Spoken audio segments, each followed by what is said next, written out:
is I2C? I always forget to, let's see what it stands for. What does I2C stands for what? There it was. Inter-integrated circuit. Okay, fine. So in other words, a communication between two integrated circuits is what that's saying.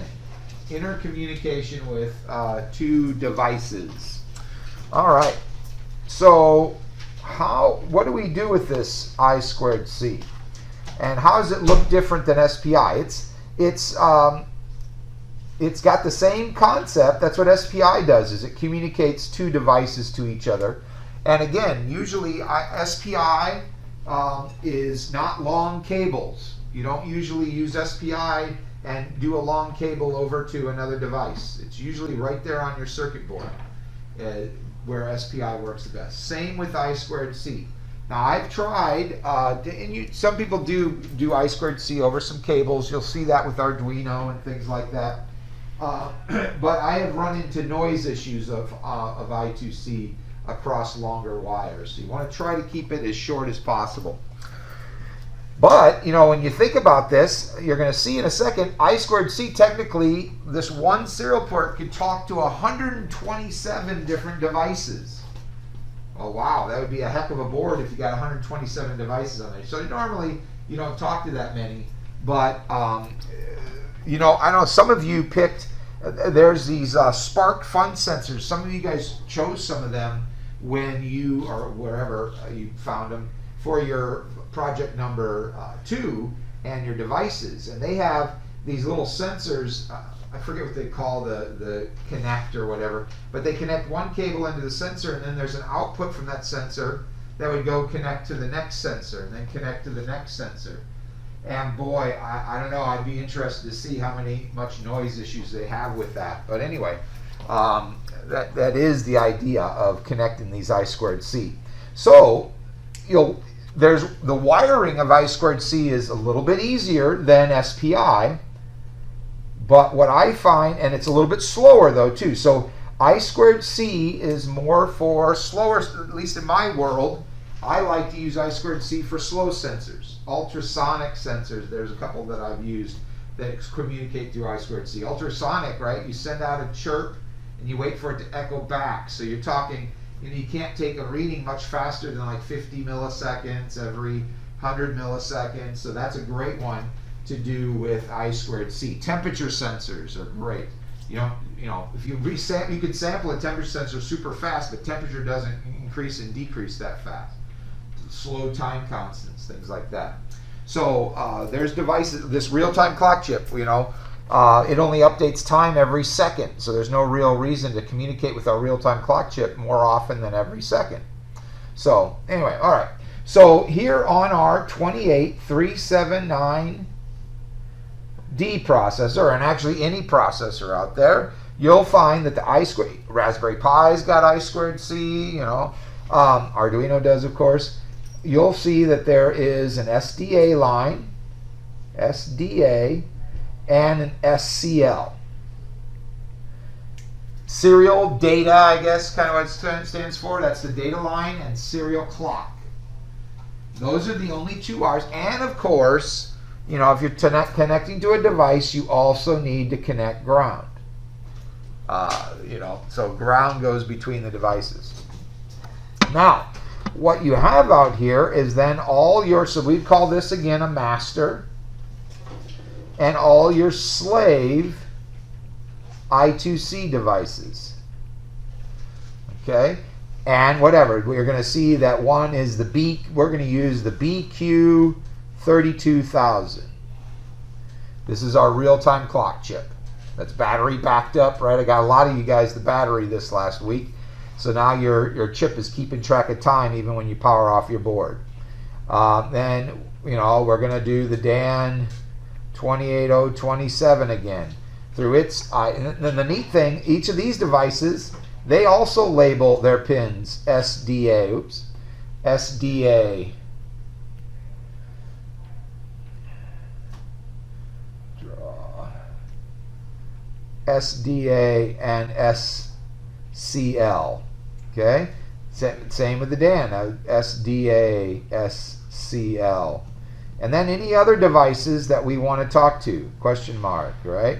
It'll have pins SDA and SCL. Okay.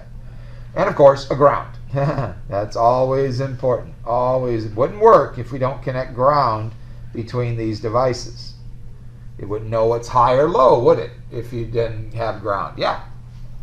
Sorry to ask, are you recording this one? Thanks for asking. That's a good question. I am this time. Right there. Okay, thank you. Okay, so now, of course, to connect these all up, it's just a matter, you don't have to like some serial ports, you have to put the receive to the transmit and the transmit to the receive and all that kind of stuff, the flip-flop. You don't need to do that with this. You connect all these guys to ground. Same ground. Of course, if it's on the same circuit board, of course you would be getting the same ground, wouldn't you? And then you just connect the SDA to all the SDA wires. And you connect the SCL to all the SCL wires. Pretty straightforward. Okay? And again, once you get it all working and everything, I2C is beautiful. It works great. You can get some pretty good throughput and things like that. The hardest part about I2C, I find, is debugging it and making sure you connected everything right. You know the protocol of what it takes to talk to this chip and all that. It's a little more frustrating. One reason is what we're going to see in just a second. How do we know which of these devices we want to talk to? Well, the first thing we do is these guys, the protocol is these chips are sitting there all ready to receive an address. So whenever we want to talk to any of these devices, what happens is the master is going to send out an address. And as I said, there's 127 different addresses. In other words, it's a 7-bit address number. Okay, and so the first thing that happens is the master sends out these 7 bits, and then also 1 bit to say if we're reading or writing to the device. And all 3 of these chips will accept that address. And they'll say, is it me? Is it my address? If it is this person's address, then this chip will acknowledge that I'm out there. Hey, I'm out here. Send me data, or I'll read data from me. Okay? So there's this acknowledge that has to happen. If there's no device out there with the address that you said, then no one acknowledges, and the I2C can kind of grind to a halt because this protocol kind of really was set up for slow devices, so that even if this device was super slow, the I2C serial port would wait a little bit longer for that acknowledge and all this kind of stuff, so that added delay can really make this creep to a halt when you're just setting it up for the first time. And so for that reason, it gets really confusing at first when you're first playing with it. With SPI, if you recall, SPI doesn't really care if the slave is out there. It pulls chip select low, it sends its data across, and you can see that all on the oscilloscope.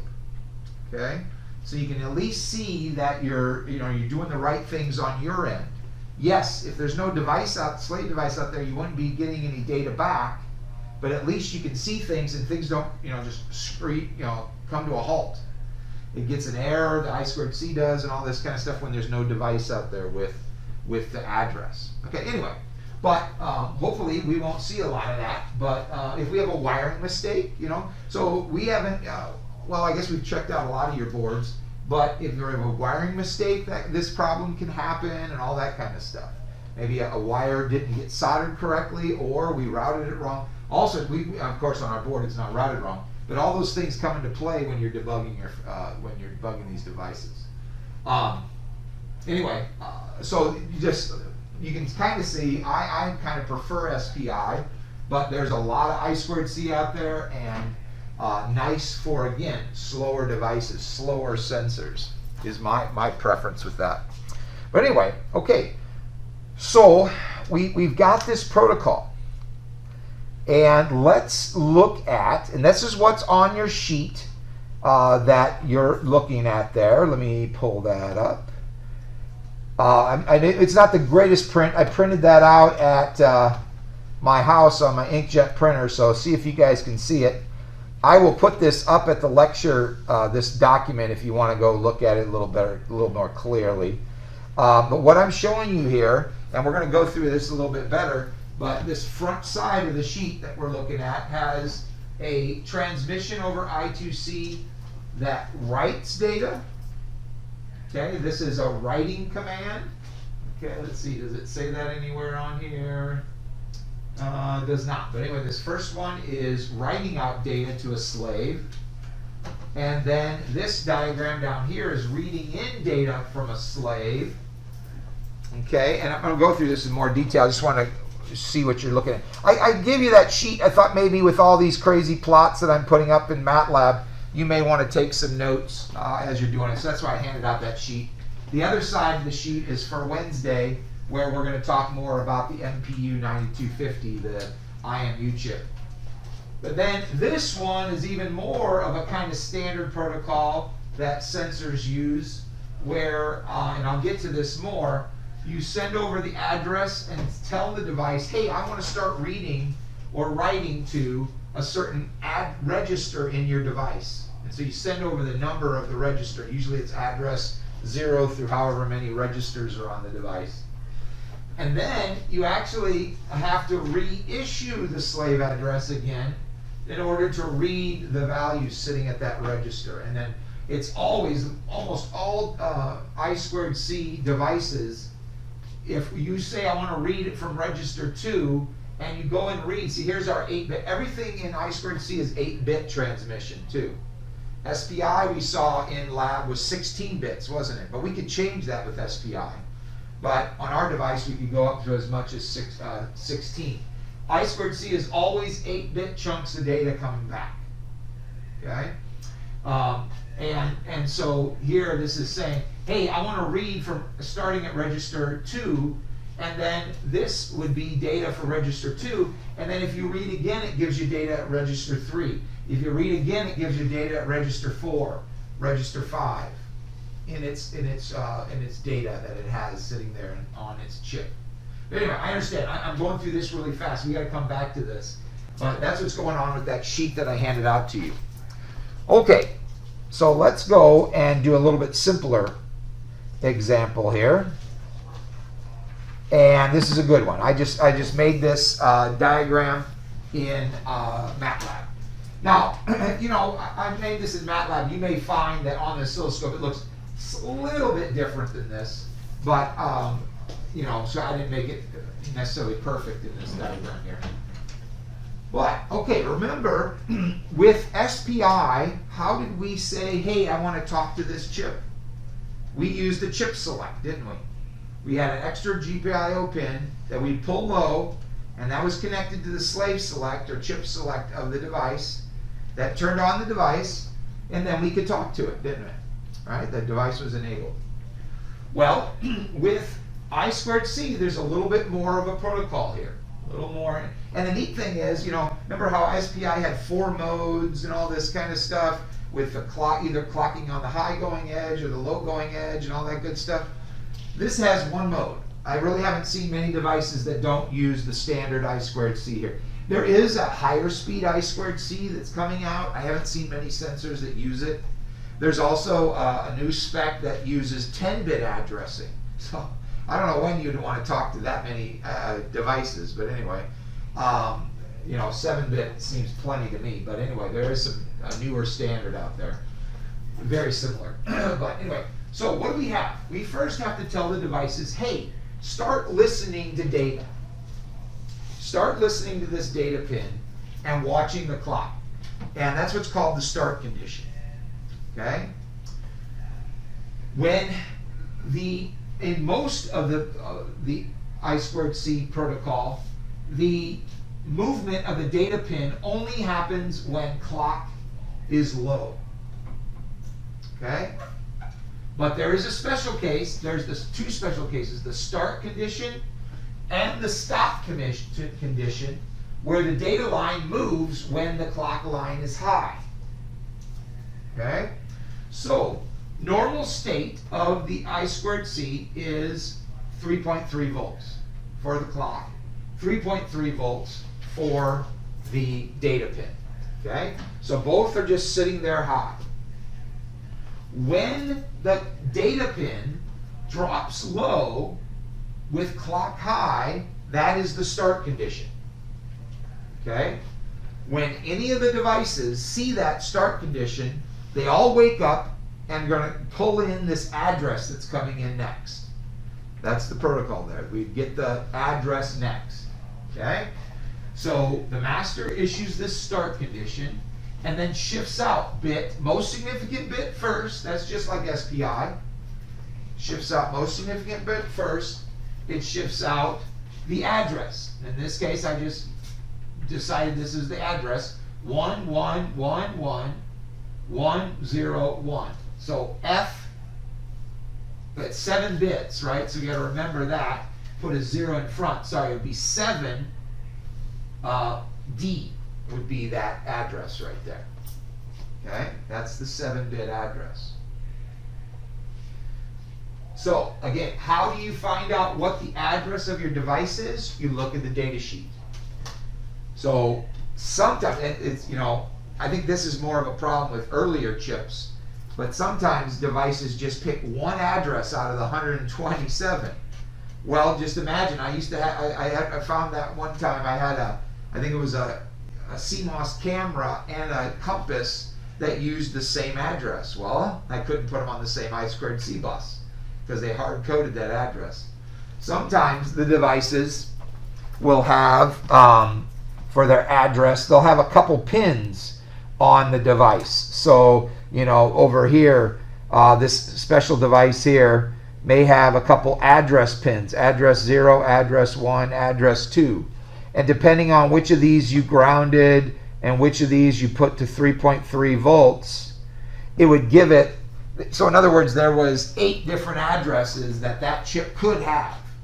So that at least allowed you a little bit of flexibility, just in case one of your sensors had the same exact, or close to the same address or whatever, right? So there is ways to do that on a lot of devices. But, okay. Back to the diagram. Where are we going? Okay, so we've got this start condition, okay? And then the last bit, we do send over 8 bits. The upper 7 bits are the address, and then this bit right here is whether or not we want to read or write to the addressed device, the device we just addressed. So if you want to read, you would have left the pin high. So it had been, you know, 1, and then this is 0 for writing.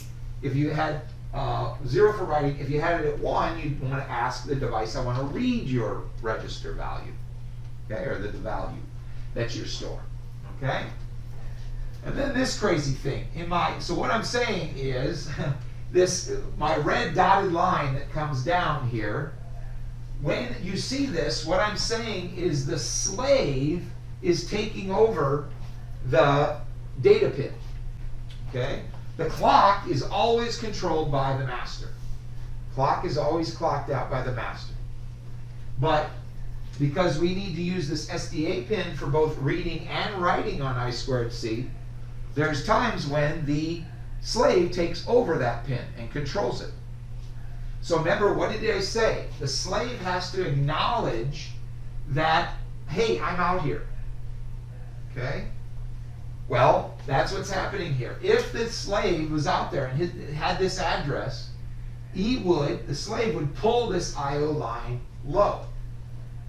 Okay? And say, hey, I'm here. If that IO line stays high, no one's out there. Well, no one with that address is out there, I should say. Right? Now, how does that work? This is kind of similar when our passive push button. Remember our passive push button where we had a pull-up resistor? Well, with I2C, you also have those. And so you'll find that I2C has, you know, something like 4.7 K I use a lot, or a 10 kilo ohm resistor pulling the SDA line to 3.3 volts. And also the SCL would be the same. So I'll do it this way. Let's say a 10 kilo ohm, whatever, to 3.3 volts. Okay? So what happens is if the slave device is not out there and he doesn't pull that data line low, it'll stay high, it'll float high, right? No one's out there, no one takes control of that pin, so that the pull-up resistor will keep that pin high, and that's a no acknowledgement, right? An acknowledge would be the slave pulls that IO line low, and the master sees that and says, yeah, you're out there, okay, give me data, right? If that IO line stays high because of the pull-up resistor, that means no one took control of the IO pin, and so no one's out there. Now, personally, to me, I think they get a little crazy with all this error checking. So they just really want to know that the slave continues to be out there and whatever. Okay, this is the protocol. It slows down things because we have this acknowledge bit every 8 bits. So really, when we're reading or writing 8 bits, we're really reading 9 bits because of this extra acknowledge. But what happens every 8 bits, the slave, when we're writing data to it, needs to acknowledge, hey, I got that data. I think the reason they do that, well, one is error, but also just to, if the slave device is just really slow and wants to, and wants to just kind of slow down the master and say, hold on, something happened. I don't understand the way exactly how the I2C slave can slow down the transmission. I don't know exactly how that works, but I've never had to get into it. These days, you buy these chips, you never have the acknowledge slowing, like really stretching out and stretching out and delaying the master before it starts the next set of clocks. But there's a way to do that with I2C device. Right now, we're just going to consider it 1 clock. And that normally is true for most devices. Anyway, so we wanted to write, so the master writes out the data, this is just whatever I chose, 4, and then it waits for an acknowledge from the slave. Writes out the next set of data, waits for acknowledge from the slave, writes out the next set of data, waits for acknowledge, and then issues the stop condition, because that's all it wanted to send in this case, was 3 bytes to the device. Okay? Questions about that? Okay. So, now to reverse it, let's just look at what happens when we want to read data. How does it look? Okay? So, with my little MATLAB command here, I can just change it.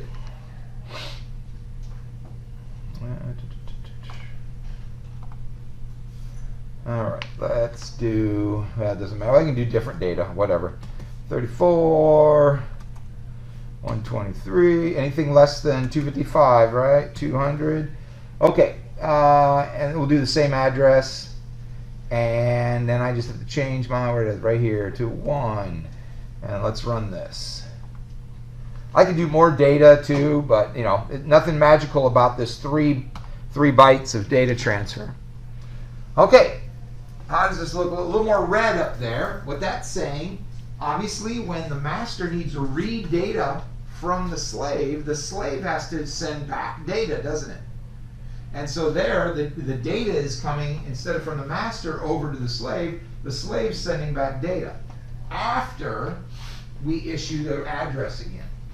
So again, after that stop condition, all the devices again are waiting. So once a start condition occurs, all the devices out there are watching for the stop condition.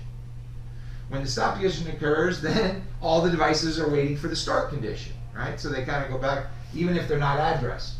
So all the devices are waiting, and we issue the start condition, send over the address, but this time we set the bit high, the last bit high, saying that we want to read, okay? And since we just sent over the address, the acknowledge happens on the slave. So that's the first thing it does. The slave acknowledges the address that I'm out there, and then the master clocks, okay?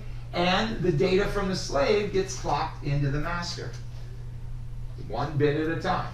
So it's acknowledged, it knows it's out there, so okay, give me your data now. Most significant bit, it sends across decimal 34 for whatever reason. And then notice what happens here. The master needs to acknowledge, again, I think this is just overkill in my thought, but I'm sure they had a good reason. The master acknowledges to the slave that I read your data, okay? And then, so that's that 9th bit in a sense, it acknowledges, and then if it clocks out more, it's going to send the next registers, next 8-bit registers data. Master acknowledges, again, read the next register inside the I2C device, its data, master acknowledges, and then the stop condition. Okay? Does that make sense? Do you see what I'm doing with this red dotted, right? Whenever the line is blue at this dotted line, that means it's coming from the master. At this dotted line, whenever it's red, that means it's coming from the slave. The data, or the data is coming from the slave. You'll notice on the SPI, the edge of the clock is when the data is brought in. Remember we talked about the rising edge and all that? With I2C, from what I've read, it sounds like it's always on the high edge of it's when the clock is high that we read in data, but it's like a little bit after the edge, like, I don't know, X number of microseconds or something like that later. I don't even know if it's microseconds, probably not microseconds. X number of nanoseconds later that it reads. But anyway, so that's why I put the dotted line where we're reading in the middle of this. It's probably more to the left here a little bit, but I put it in the middle of that clock pulse where we're reading data. Okay, so that's how if your chip is set up this way, this is how we read data, okay, from the device. Now, most devices that are I2C have registers, have like a register map. And again, this is what gets confusing when we're thinking, because we talk about all these registers that we have in all these registers we have in just our 28379D processor, right?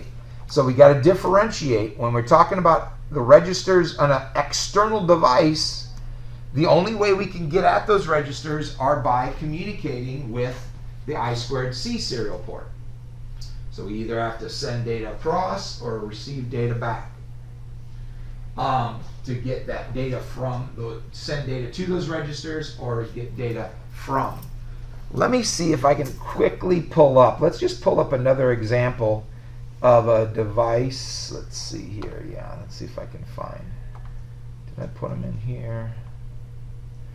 There's a device here. Where is it at? Yes, right here. So this chip is just a chip I've used in the past. Just imagine, okay, you want to talk to 50 LEDs. We're going to turn on and off 50 LEDs. We don't have 50 I/O lines to turn on and off LEDs. Plus, I'd probably use it would be pretty tough for us to turn on and off 50 LEDs with our processor. This little guy is an I/O expander. It gives you each chip gives you 8 new I/O pins. All right, so if you want to do 50 LEDs, you can put a bunch of these chips down, and you can talk to them over I2C, and maybe that'd be a good way to turn on and off a bunch of LEDs. One way to do that. But this guy, to do that, it's got a number of registers. Let's see if I can find this. I should have probably prepared early. Look for this earlier, but let's see if we can find it in the data sheet. There it is. Yeah, good. So right here is its register address mapping. Okay? And these different guys, if I want to talk to whatever this GPIO register or the IO con or the def val, whatever those are, here are the addresses of each of those registers. Okay? So, one way to work with this chip, I guess, one protocol we could have used is every time you want to read this device, you got to go read all the registers to know let's say we just wanted to know what this guy's register was, value. One protocol would be to read all of them and then go look for that one value or something like that. But what they do, most chips, when you have all these different registers inside of them, they allow you to go and say, hey, I want to start reading at register 5, for example.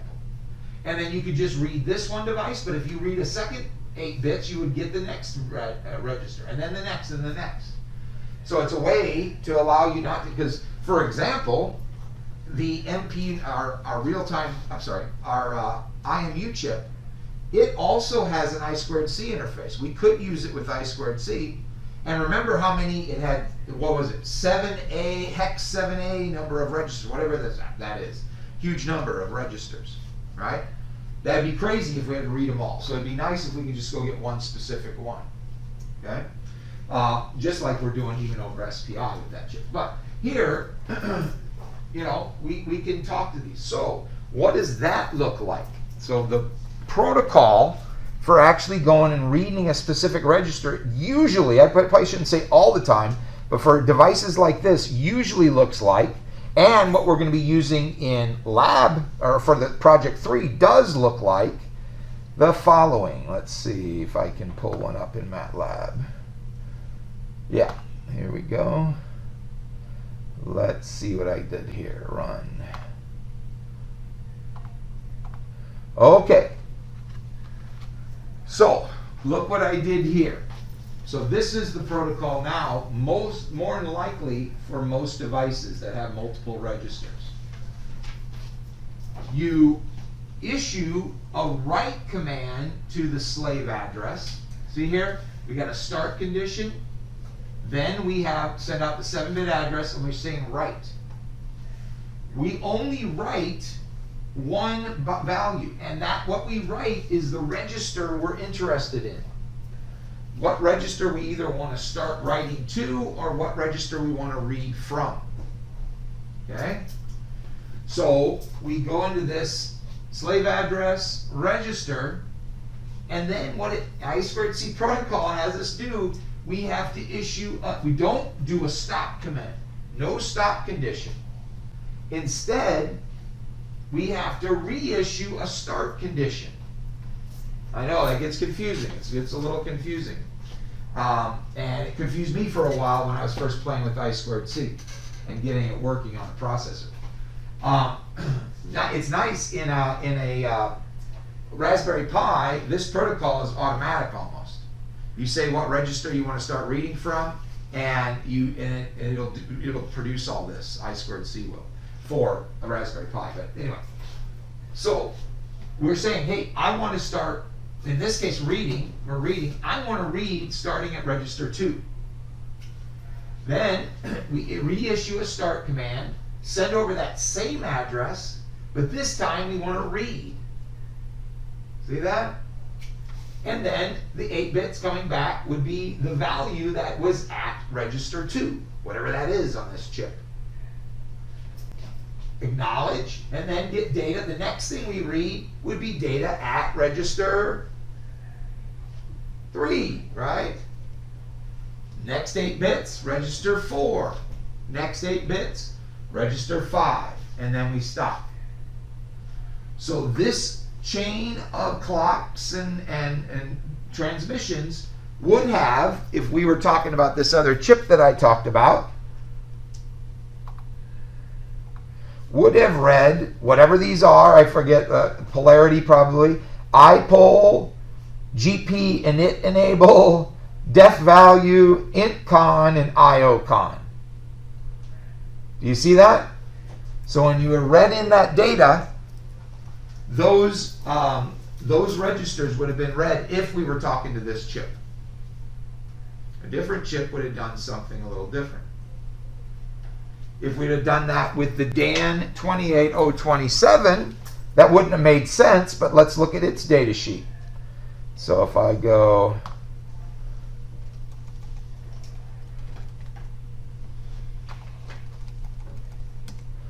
so what you'll be playing with first in project 2, let's see, ME461, right here. Okay, this chip that my block incorporated again, right? It's got how many registers? Do I say right here? Yeah. So I didn't make a table, maybe I should have. Register address 0 meant the same ADC. The ADC that's connected to the joystick, right? That we already read, many of you have read in lab this last week. That also can be read over the I2C of this DAN chip. And register address 0 happens to be ADC1 least significant byte. Register address 1 is ADC most significant byte. That's a little different, isn't it? You remember, that's one nice thing about SPI, we can read 16 bits. And so that's the full ADC value between 0 and 4095. Here, because I2C can only read in 8 bits at a time, you have to read in this case, the least significant ADC value, least significant byte of the ADC value, and the most significant byte of the ADC value, and then you're going to have to put them together in C code, aren't you? You can do a left shift by 8 with one of those, and then OR them together or add them together, whatever you like. And then you have your 16-bit value at the end. Okay, so that's one little disadvantage, I guess, if you want to call it that, of I2C, just 8 bits at a time. But what we did in that last little example, we said, no, I don't want to read ADC1. Instead, I want to start reading at address 2. And I want to read the least significant byte of ADC2, the most significant byte. And then, for some reason, you wouldn't really want to read these, but these are commands. I also want to read the value that I previously sent over for the PWM value that is being sent to the DAN 28027. Read register 4 and read register 5. Okay? Good. Now, and again, I want you to read through the data sheet to kind of figure this out. For I2C in project 3, I'm going to, instead of getting worried about what do the registers of the I2C need to be set to, it's instead more of project 3 is more of an exercise of reading the data sheets of the DAN 28027 and the data sheet of the BQ 32000 and understand these. I give you, and so does the data sheet of the BQ 32000, gives you timing diagrams. So figuring out, what register do I need to start reading from? That's one thing. And what is the address of our chip? That's another thing. And then just reading X number of bytes or writing X number of bytes. So that goes through that pretty well explain that in the project. The other thing is, because I2C is kind of slow, and you have to do all these commands like this. You'll see in just a second, I'll have a little bit of time. I give you the code for sending over the slave address and then the register, and then reissuing the read command to the same address, and then reading all that data in. There is advantages of using the interrupts of the I2C, but because, again, we are doing this, these devices are slow, we probably don't need to talk to them every millisecond and things like that. The way I've done I2C for our board, for our red board, is it's very low priority, not super important, and so we're going to do all the code for I2C in the while loop, the same place we put all our printing, where we put serial printf. So what we're going to do is when in the timer, maybe we'll go get the data every 100 milliseconds or something. What we'll do in our timer, very similar to what we did, where is, I don't have Code Composer up, oh shucks. Okay, well, just very similar to what we did in, let me just go here, in our while loop for printing, right? We have while one. And then we did what? If UART print equals 1, then we did a printf, didn't we?